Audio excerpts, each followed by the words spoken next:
চানা আচার। আচারটা এভাবে বানালে অসম্ভব মজার লাগে, খেতে দারুণ হয়েছিল। যে যা খেয়েছে খুবই প্রশংসা করেছে। প্লিজ এভাবে একবার ট্রাই করতে পারেন, ছোট বড় সকলে ভীষণ পছন্দ করবে। দেখেই বুঝতে পারছেন কতটা লোভনীয় হয়েছে। আমি সারা রাত্রের জন্য এখানে চানাটা ভিজিয়ে রেখেছিলাম। আপনার প্রয়োজন অনুযায়ী বাড়িয়ে কমিয়ে নিতে পারেন, তবে আমার এখানে রয়েছে 1 কেজি পরিমাণ। আর এখানে 4 টেবিল চামচের মতো আমি লবণ দিয়ে নিচ্ছি। দিয়ে আমি সিদ্ধ করে নেব। 2টো সিটি মেরে নিয়েছি। সামান্য একটু ফুড কালারের সঙ্গে হলুদ দিয়েছি, দিয়ে আমি মিশিয়ে নিচ্ছি। নিয়ে আমি 2টো সিটি মেরে নিয়েছি, মানে ভালোভাবে পারফেক্ট সিদ্ধ হয়ে গেছে। সাইডে আমি দিয়ে রেখেছি। একটা কড়াইয়ের মধ্যে পরিমাণ মতো তেল দিয়েছি। তেলটা এখানে 100 গ্রামের মতো দিয়েছিলাম আমি, পরে আবারও একটু দিয়েছি। আর এখানে একটু দারচিনি দিয়েছি, দারচিনিটা আর তেজপাতা দিয়ে একটু লাল করে নিচ্ছি। চাইলে এখানে এলাচও দিয়ে নিতে পারেন, তবে সেটা আমি পরে দিয়েছিলাম। পেঁয়াজ কুচি দিয়ে নিলাম 3টে পরিমাণ। পেঁয়াজ কুচিটা একটু ভালোভাবে নেড়েচেড়ে লাল করে নিয়েছি। এখন দিয়ে নিচ্ছি আদা রসুনের পেস্ট। এখানে পেঁয়াজ কুচিটা খুব বেশি ভালো করে মানে লাল করে নিইনি, অল্প একটু পেঁয়াজটা নরম নরম হয়ে গেছে তো হয়ে গেছে। এখন আমি আদা রসুনটা দিয়ে নিচ্ছি। একটু বেশি করেই দিতে হবে, যেহেতু পেস্টটা তৈরি করে নিয়েছিলাম একই সঙ্গে আদা রসুনের। আমি এখানে 4 টেবিল চামচের মতো আদা রসুন পেস্ট দিয়ে নিচ্ছি। দিয়ে আদা রসুনটা ভালোভাবে লাল করে নেবো, একটু নেড়ে চেড়ে, যতক্ষণ না আদা রসুনের কাঁচা গন্ধটা চলে আসবে। আমি অনেক দিন পরিমাণ ভিডিও ছাড়তে পারিনি, শরীরটা খারাপের জন্য, মানে গলাটা শুনেই বুঝতে পারছেন। তো তারপরে আমি ভালোভাবে আদা রসুনটা লাল করে নিলাম। লাল করে নিয়ে এখন যে ওই সিদ্ধ করে রেখেছিলাম চানাটা দিয়ে নিচ্ছি, কাবলি চানাটা। এটা এই সিম্পলভাবে সেম প্রসেসে রান্না করলে না খেতে দারুণ হয়, অসম্ভব মজার লাগে।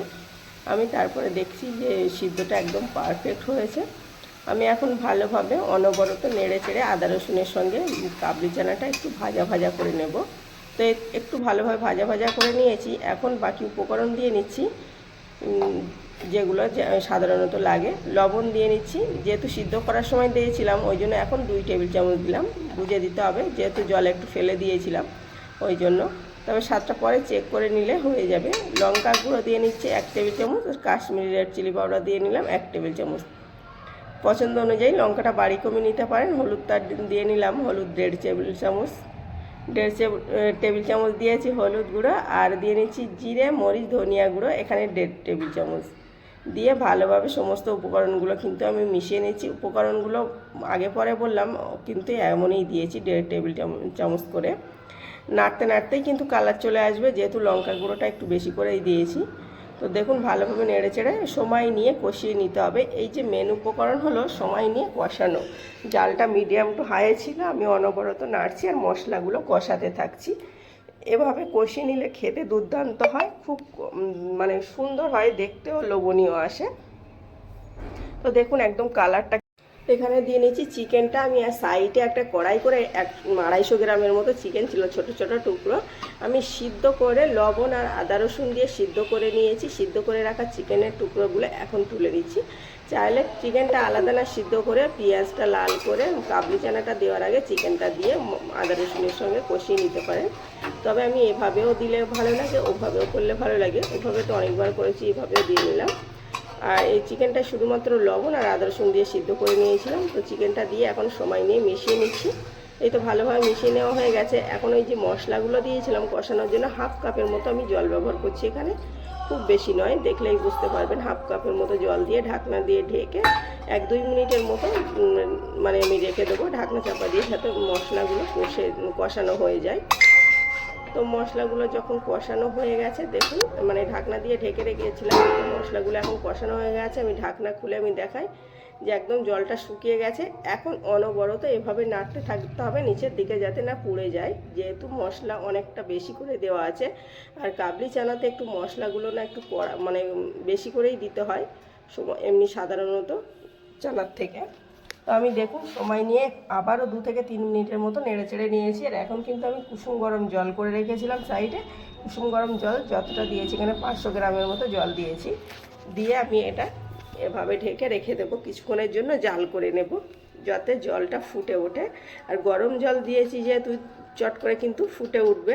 আর গরম জল দিলে টেস্টটা পারফেক্ট থাকে, আর না হলে টেস্টটা নষ্ট হয়ে যায়। দেখুন আমি নেড়ে চেড়ে নিয়েছি। এখানে কিন্তু আর সামান্য কিছু উপকরণ দেওয়া বাকি আছে। আপনারা চাইলে চিকেনের পরিবর্তে কিন্তু এখানে পনিরও ব্যবহার করতে পারেন, তবে চিকেন দিয়ে সিম্পলভাবে দারুণ হয় খেতে। আমি এখন দুটো এলাচ ফাটিয়ে রেখেছিলাম, সেটা দিয়ে দিচ্ছি, দিয়ে ঢাকনা দিয়ে ঢেকে রেখেছিলাম। এখন ফুটে উঠেছে জলটা, আর এখন দিয়ে নিচ্ছি মিট মশলা। এখানে ভরে ভরে 2 টেবিল চামচের মতো আমি মিট মশলা দিয়েছি।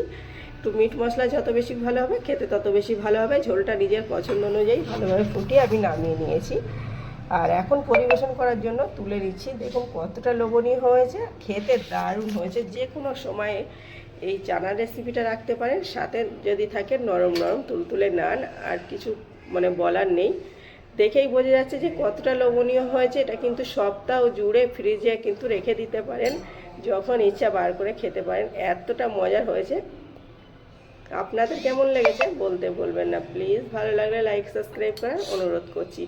আবারও দেখা হচ্ছে অন্য কোনো ভিডিওই। ততক্ষণে সকলে ভালো থাকবেন, সুস্থ থাকবেন। এতক্ষণ আমার সাথে থাকার জন্য সকলকে ধন্যবাদ জানাচ্ছি।